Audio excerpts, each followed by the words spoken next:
All right, welcome back. Straight Talk episode number 4. Today, we're in Istanbul studios of Property Turkey. I really like the studios thing. It's actually the office, not studios, with Cameron Diggin, as usual.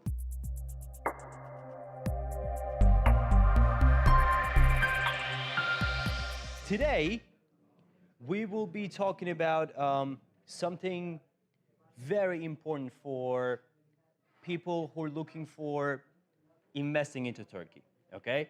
Obviously, Turkey is a developing country, especially the real estate market is booming. There's so much information out there, and it's not really easy because the language spoken here in Turkey is Turkish, and investors are not familiar with it. So it's very limited when it comes to English information, right? So how can they find good information, plan their investment here, and also come here, select the right agent, and actually move here? As far as I'm concerned, and we've been in the market since 2001, so that's many, many years of experience, many, many years of meeting and assisting hundreds, if not thousands of clients. In my experience, the most successful clients, and when I say successful, I mean clients who end up achieving what they set out to achieve. Most successful clients are the best planners. And how do they go about planning? Well, first of all, they have to decide where in Turkey. This is a very important question. Where you want to invest in Turkey. Turkey is an 81, 82 million population country, which as a landmass is probably 5 times the size of the United Kingdom. So we're talking about a very large country. And within this country, there are, would you believe, microcultures. There are rather huge differences from one area to another, socially, culturally, geographically, everything. So where do you start? Do you invest in Istanbul, which is a 20 million metropole? A country on its own. A country on its own. Yeah. Or do you invest in a place like Bodrum, which is a lovely, elegant seaside resort? Or do you go to a place like Fethiye, which is quite a local, traditional seaside resort? Or do you go to a place like Antalya, which is in between a town and a city with its 1-point-something million population? So it's not as huge as Istanbul, and it's at the seaside. It's like the Miami Beach of Turkey, so to speak. So where do you go? Which one is more suitable for your lifestyle and investment needs? I think, in my opinion, one of the most important considerations for a potential investor before even they start looking at property is to select the right area. The right area. We do get some potential buyers who call us and who would say things like, oh, I want to come to Istanbul, and then I want to spend 2 days in Istanbul, and then fly out to Antalya, spend another 2 days there, and then drive to Fethiye, spend a day there, and then go to Bodrum, spend 2 days there, then I'll decide what to buy. That's a mess right there. In my experience of almost 20 years, I don't think I've seen one single buyer, well, they're not buyers because they haven't bought, one single individual who's done that and who's managed to buy anything. Because firstly, 2-3 days is not enough for Istanbul. Istanbul, Antalya, Bodrum, Fethiye, Kalkan, these are all very, very different places. So even different from each other. Different from one another. So that means that the potential buyer has not done careful planning. They don't quite understand what they're looking for. They don't know what they're looking for themselves. So number one is planning. Evaluate your own needs. Know what you want. That's very, very important. Let me ask you a question. Okay, the area is very important, but how can someone get good, sound information about all of these different areas in Turkey? Very good question. Yeah. Okay. Now, I'm about to say something rather controversial here, which a lot of my fellow real estate consultancies will probably hate me for saying this. But if you are looking, or if you are doing your research on areas, what each area in Turkey, and even say in Istanbul, what each sub-area of Istanbul offers in terms of lifestyle and investment, the very last place you should be doing this research is websites of real estate companies, the very last place. And I will tell you exactly why. A great majority of real estate companies in Turkey that offer products in the overseas market, they are very regional. Yeah. They sell either in Istanbul alone, or in Bodrum alone, or in Fethiye alone. Although on their websites you may see a combination of areas, but those areas are only there generally for internet and search engine ranking purposes. But in reality, they are area specific. They sell in one area only because their operation is located in that area only. Exactly. So do an independent research. And how do you do that? You can go on to tour operators' websites. You can read people's testimonials about their experiences in different areas. You can literally check up the areas online. You can look at Istanbul, what the population is, what the economy is, what the different areas in Istanbul are. There are so many information out there, so much information out there that will give you a very good idea about different areas of Turkey if you know where to look. Just don't be lazy, do your research. Okay, we've done the area. What else do we need to plan in advance? Your budget. You need to know what your spending level is. Yeah. That's, without that, without crossing step number 1, you can't go to step number 2. Yeah. So you can't possibly decide to go to Turkey with a view to looking at properties unless you know what your budget is. And when I say your budget, I mean what your cash budget is, how much literally you have that you can put down. And if you're gonna purchase something with a 2, 3, 4, 5-year installment plan, what can you afford on a monthly, quarterly basis in terms of installment payments? You need to know this before you even start looking at properties. There's no point in liking properties, looking at websites, in my opinion, unless you know what you can afford and you can't afford. Yeah. So get your budget right and be able to communicate it accurately to whoever you're going to work with in terms of... Okay, that is my next question right there. Who to work with, how to find... Okay, I get that. Different areas, we'll do our research, okay? The size of the property, the type of the property, if it's an investment or a lifestyle investment, whatever. But how can I really make sure if I'm really dealing with a good real estate agent or a fake one or a bad one? How can I go about it? Okay, that's a tough one. Yeah. Because when you go online and you search for, say, property for sale in Turkey or property for sale in Istanbul, you're going to come up with pages and pages and pages of information, results that Google will throw. Yeah. And, you know, there'll be hundreds, if not thousands of companies that offer properties in Turkey. So how do you know who to approach? Yeah. Well, it's trial and error in reality. But to give you a few indications of what to look out for, read their testimonials. There are a lot of fake testimonials out there, but still, read their testimonials. One thing to look out for in those testimonials is the date of those testimonials. Look how far back they go, because that will give you a very accurate indication, or at least some indication of how established that company is. Yeah. Look at their media coverage.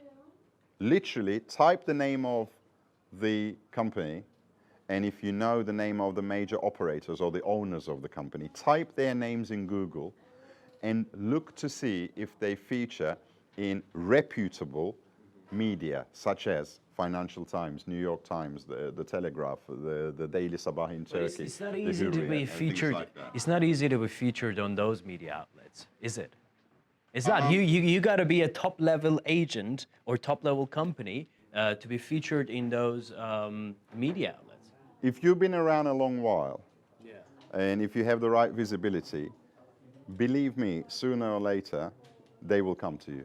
Because what they want in their editorials and in their coverage is they want expert opinions. Yeah. And those expert opinions can only be collected from experts in their niche segments. So if you have been around a long while, believe me, you would have been featured in some editorial, in some sort of media coverage. I'm not talking about advertisements. There's a clear distinction between an advertisement and an editorial.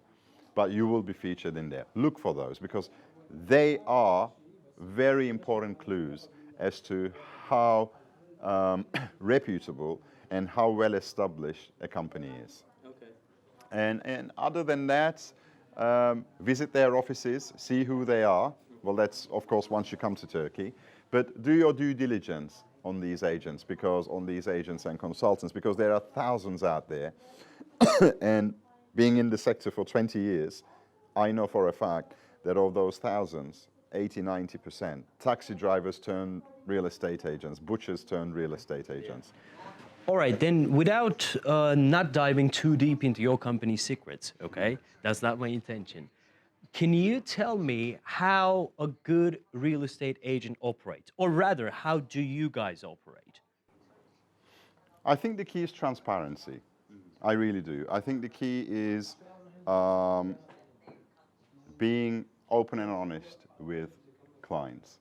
Because at the end of the day, we're in business to make profits, which means that it's no secret that we charge a fee.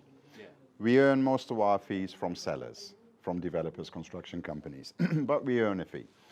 So we do this for a fee. But having said that, we need to add value to our clients. And what is that? It's good service, it's obtaining the best price and terms. In other words, it's giving the best value for money to the client. That's our job and that's our target. I feel happy when I feel that we have achieved that with our clients. So how do we do this? But before I get into how do we do this, I want to explain something. And this is really, really important. For any potential buyer to understand this is of absolute crucial importance. In Turkey, there is hardly a sole agency model in operation. Now, this is rather different to some other countries where you have an agent that is responsible for this product, this project, and not others. And then some other street or some other projects are covered by some other agent on a contract. In Turkey, that does not tend to be the case. In Turkey, a well-established consultancy agency will have almost everything under its belt.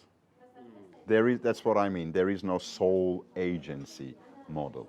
So if you're a potential buyer, overseas buyer, trying to come over here with a view to finding a right home or investment, do not make the mistake of setting up appointments with 5, 6, 7 different agents. All you're doing, if you do this, is setting yourself up for failure. Because for an agent, for a good agent, to be able to give you good advice and guidance, they need to build a bond with you. What I call building a rapport. So, as a potential buyer, go for rapport building rather than quantity of agents that you see. Because by seeing more and more agents, you're not going to be having access to a better portfolio. All you're doing is you are cutting into that ever so important rapport building and bond building exercise. Why? Because the longer time you spend with one agent that you have tested and decided is the right agent, the longer time you spend with them before you come to Turkey, and the longer time you spend with them in the car or in the office looking at properties and areas, the better rapport you're building with them. At the end of the day, both the buyer and the seller and the agent, we're all human beings. Of course. We're all a bunch of emotions. So for us, friendship, trust, things like building a bond, building a rapport are all important things.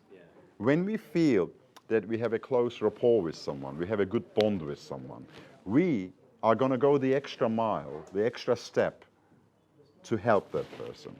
But if we only see a potential buyer for 1/2 day, Yeah. that's a number for us. A couple of hours, that's it. That's a number. That's not like someone you build a rapport with. So my number one advice to potential buyers is do not sacrifice a good rapport for quantity or number of agents that you see. A good agent that has been around a long while, they will have everything that you need to see. Yeah. They will have everything within their portfolio that you would want to see. In other words, you don't need to see 5, 6 agents to see a wide range of properties. A good agent is able to show you everything. Now, you ask how we operate. For us, it's before, during, and after purchase. Before is our client advisory department. These are the guys that are on the phones. We are 22 people now in our client advisory department.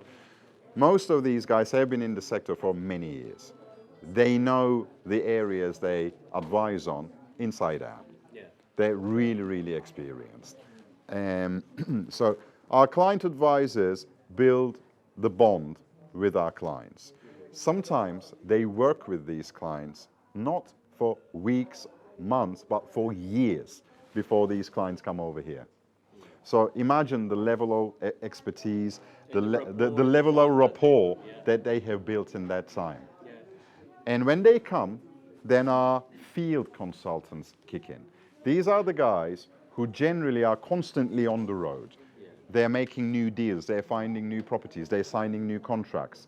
Basically, they keep the finger on the pulse in terms of what's going on in the market, in terms of which company is doing well, which construction company is struggling, which developer needs a quick cash injection so we can carve better deals. It's their job to do all that. Yeah. That's what they do. They are our intelligence gatherers. And when our clients land here in Turkey, they are the guys who meet and greet the clients and spend 2, 3, 4, 5, 6 days, however long it takes, to actually make sure that the client's aims are satisfied, are fulfilled, or finding the right investment and home. And then, after all that is done, that the contracts are signed, the client is happy, they are buying their new home, our after-sale, finance and after-sale department kicks in, who is then responsible for the legal sides of things. We have immigration lawyers on board as well.